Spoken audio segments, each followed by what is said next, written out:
Le problème, c'est que l'eau naturelle est rarement très propre à la consommation.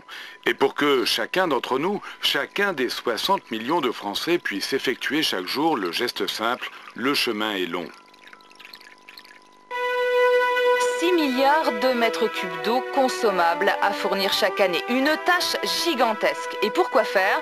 Pour boire, pour se laver les mains, pour faire la cuisine, pour tirer la chasse. Bref, pour faire plein de choses indispensables. Et vous pouvez faire tout cela car la France est un pays plutôt favorisé. Vu ce que l'on trouve dans cette rivière, ce n'est pas ici que l'on va pomper, car la première étape du traitement de l'eau potable, c'est de la pomper, de la prélever dans un fleuve par exemple, et de s'assurer que l'endroit où l'on pompe est bien protégé. Mais même dans ces conditions, notre molécule n'a pas franchement bonne mine. Alors, au programme, une véritable cure de remise en forme. Dans ces usines de traitement, l'eau brute qu'on a pompée va subir un vrai régime minceur d'une sévérité sans égale.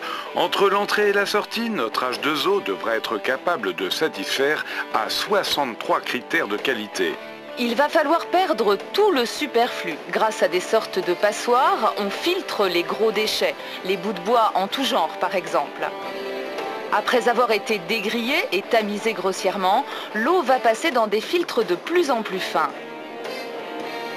En fait, les techniciens utilisent des méthodes ultra sophistiquées pour reproduire ce qui se passe dans la nature. Et tout au long de ce parcours du combattant façon passoire, des contrôles très stricts, précaution maximum. La molécule doit passer en continu des examens et des analyses. Elle affiche alors une qualité qui doit permettre en théorie à un individu de boire 1 litre de cette eau par jour pendant 70 ans sans aucun risque. Ça remplit d'aise notre petite molécule qui se sent déjà beaucoup mieux. Il faut dire qu'elle a été en plus décantée, clarifiée et affinée. C'est dire si elle a déjà perdu pas mal de superflu. Après le régime physique, le régime biologique. On lui fait faire un détour par ces hôtels de luxe pour bactéries.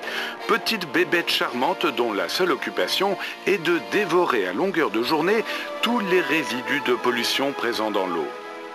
Elles mangent tellement que leur seul poids suffit ensuite à les faire tomber au fond. Adieu la pollution et les bactéries. Dernière étape, le régime chimique ou traitement chimique. La chasse aux virus et aux microbes est ouverte. C'est la désinfection à l'ozone ou au chlore. À ce moment-là, l'eau est devenue potable.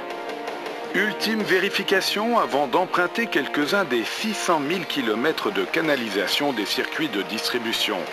Pour que l'eau ne tombe pas malade pendant le trajet, une petite goutte de chlore pour l'équivalent de 5 baignoires.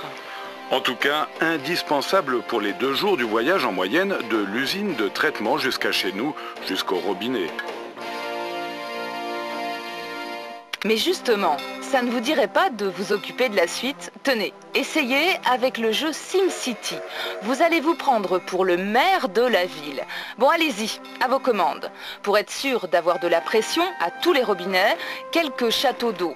Ça vous permet aussi de stocker l'eau.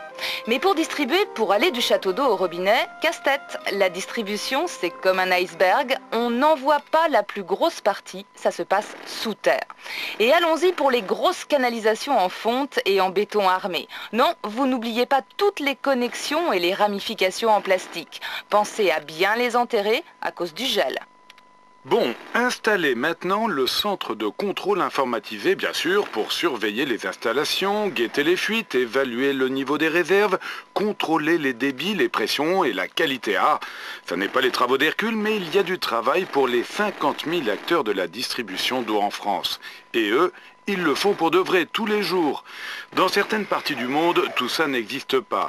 Et plus d'1 milliard d'hommes et de femmes et d'enfants ne disposent pas d'un minimum de 20 litres d'eau par jour pour vivre décemment.